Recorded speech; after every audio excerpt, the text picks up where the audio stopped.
Where is the peacock throne of Shah Jahan now? So, what Aditya is referring to is what happened during the invasion of India by Nadir Shah. Nadir Shah was a Persian Iranian king. He invaded India in 1739, and it was a very successful invasion because the Mughal Empire was in decline at the time.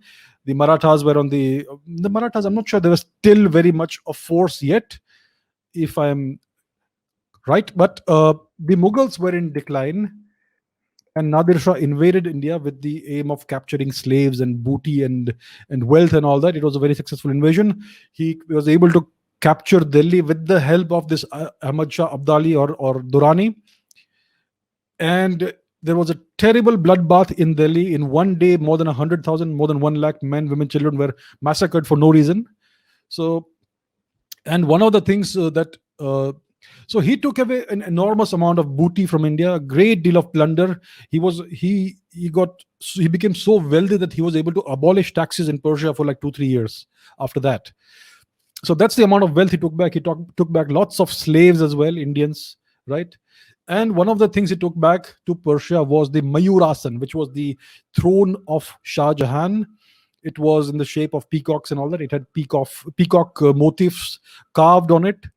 So this is one of the things that was taken back. It was made of gold. It had lots of precious jewels and diamonds and rubies and whatnot on it. And the question is, where is this throne today? So this guy Nadir Shah, he was not very popular. He was assassinated by his own generals just a few years later, like 8 years after his invasion of India. I think it was in 1747 or something like that. And in the aftermath of the chaos that ensued after the assassination, this peacock throne was most likely dismantled, and it was taken apart for the various jewels and all the gold it had. So it was basically destroyed. It was melted away, and all the jewels and everything were extracted. And well, they must have found their way into various different hands today. Many of them maybe in Europe, perhaps in the hands of various collectors, perhaps. So we don't really know what happened after it was destroyed, but I'm sure that the wealth was redistributed in some way. So that is what happened to the peacock throne. It was the throne of Shah Jahan. It was extracted from India, from taxes raised from Indians, and the gold and jewels extracted out of India. That's what Shah Jahan did. And then it was stolen by Nadir Shah.